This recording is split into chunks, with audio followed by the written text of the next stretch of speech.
The thing about me is that I watch the most random shows ever. So sometimes my friends will ask me, "What are you watching, Neha?" And I'll just be like, "Oh." Today I'm here to give you a rundown of rom-coms around the world that I have watched. There are about 5 to 7 different languages, so divided by languages but united by love. Let's start off with Turkish shows. I feel like they're so underrated in the rom-com world, and they're very similar to like Bollywood dramatic rom-coms. The first one is Sen Çal Kapını, which translates to You Knock on My Door.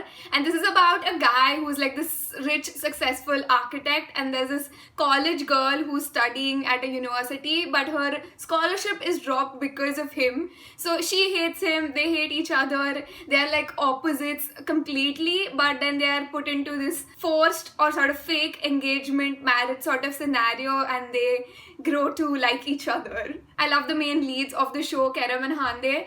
They're also dating in real life, so that makes it even more exciting. The second one, I'm not sure if I'm pronouncing properly, but it's Yeni Hayat, which basically means new life. And this one was a little bit frustrating to me. I was a little bit hesitant about this, but I think it grew on me. So it's about this woman who's in an abusive marriage and a guy who was a special forces soldier, and now he's turned her bodyguard, and he's also married. But they form this bond, and there's a lot of angst, and there's a lot of like this drama. The reason why this was frustrating was because this went off air suddenly. So it's like the whole season you're waiting for them to get together, and just when they're about to get together, it's like poof, it's all gone. But they are both supremely hot, and the chemistry is undeniable. The next one is Ashk Antik Intikam, which is basically love, logic, revenge. And this one I'm still watching, and it's still going on.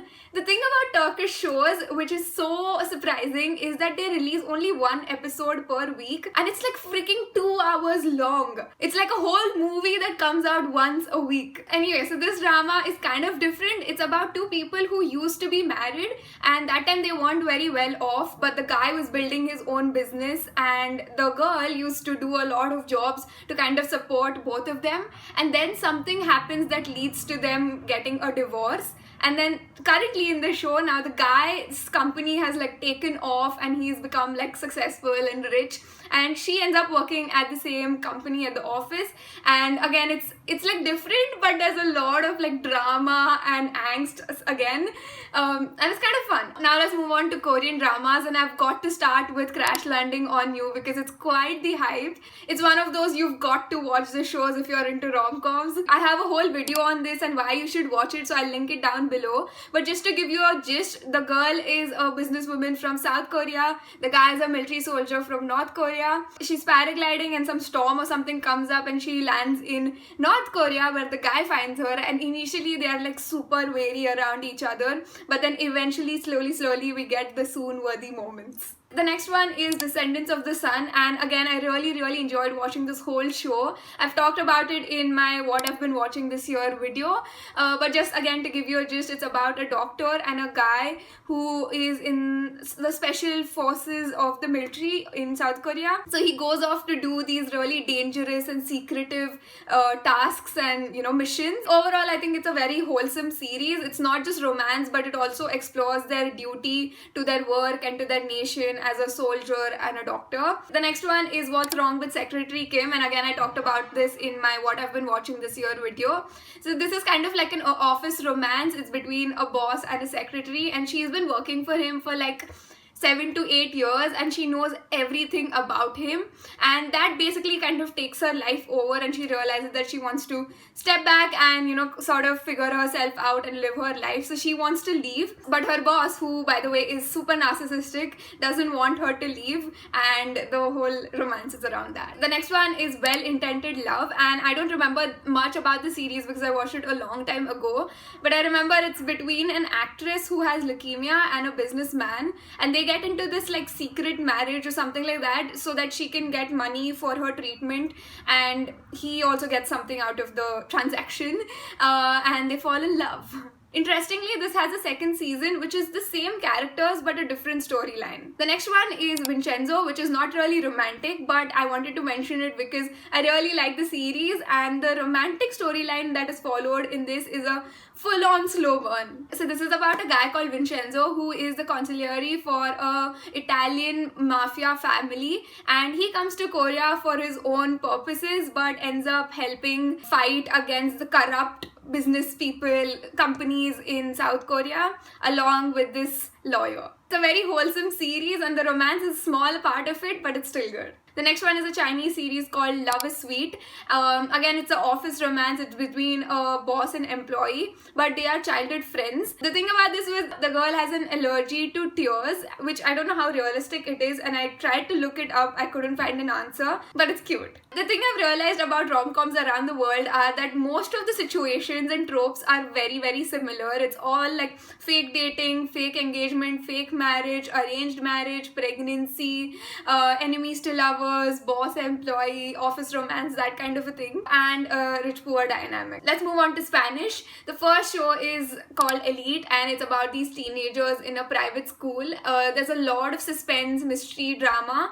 It's mainly that, but there's also a lot of relationship stuff going on. There are a lot of characters and different storylines that are followed, so it's like there's something for everybody. In my opinion, the first season is a little bit slow, but it really gears up in the second season and forward, and then you start liking it more, or at least I did. The next one is called Killing Sarai, which is basically a better version of 365 Days if you're into that sort of a thing, but it's a mafia romance. It's a quick movie. It's like a chill movie. Okay, I don't know if I should say a chill movie for mafia romance. This is also a book or book series that got made into a movie. Next up are Pakistani serials, and the best thing about them is that they are mostly available on YouTube for free. There are 4 of them that I have on the list, so I'm gonna go through them quickly. First up is the serial called Suno Chanda, which is about these 2 families that live together in the same house. So they're kind of related, and the girl and the guy are actually cousins, but they are like always fighting, and the girl is like really quirky and has her own like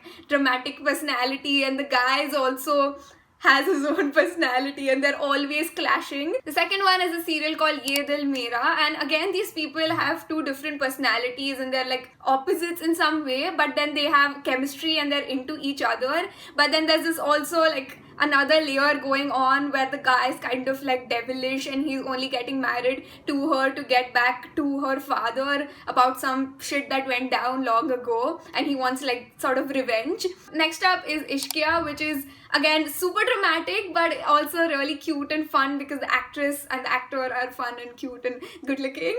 So in this there are 2 sisters. The elder sister and the guy are college friends and lovers, and they're into each other, but the elder sister is getting married to somebody else, and that leaves this guy heartbroken because he was really into her.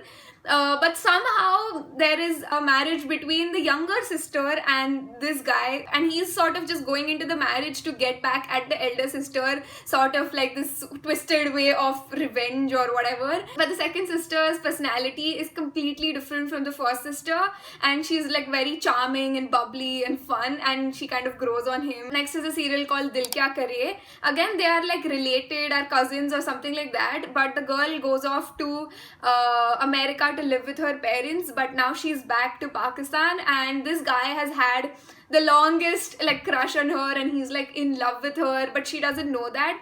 But when she gets back, he gets to know that she's in love with somebody else, so he sort of has to like give that up for her happiness, and he never tells her, but he still like loves her and cares for her. Now we're moving on to Hindi.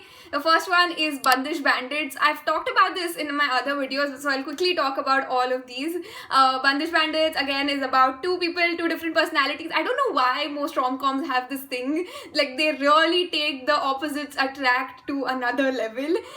So these people are both musicians but in completely different genres. The guy's into classical, the girl's into pop and rock and all of those things, but they come together to create interesting music, and it's their love story. Next up is the serial called Dil Hi To Hai. Again, this used to come on TV, and it's a very typical rich boy middle class girl trope, common in Hindi serials especially. The guy is this playboy, girl is like a doctor, serious, works hard, all of those things, and it's like opposites clash. The last one in Hindi is Kabool Hai. This used to come on TV and I used to love watching this. Again, it's opposites attract sort of thing. The guy is very serious, like this strong, muscular, whatever, Karan Singh Grover basically. And the girl played by Surabhi Jyoti, Zoya, she's very charming, bubbly personality. She has come to India to find her parents, long lost parents, and she wants to know the truth behind what happened to her parents. So it's about that. I was also gonna mention some Malayalam rom-com movies, but I think this video is getting too long and my throat is drying up. So if you're interested in any of those, head over to my Malayalam channel and I have lots of reviews on there, so you can check that out. The last one I'm going to talk about is a French series. This is located in Paris, if that's something that you're interested in, and it also gives a very local perspective of Paris. It's about these three friends, mainly this girl called Ella, who is never lucky in love and she's tired of it. So her other friends try to help her out by hiring a male escort, and things get messy. It also gives us glimpses of these other friends' lives. So it's like a fun friend group, romance, Paris. So yeah, that is it guys. I hope this was thorough. This gave you some suggestions. If you watch any or are planning to watch any, let me know in the comment section below. And let me know what other videos I should be doing, what you're interested in watching. And if you enjoyed watching this video, make sure to hit the like button, subscribe to my channel for more such videos. And I shall see you next time. Bye!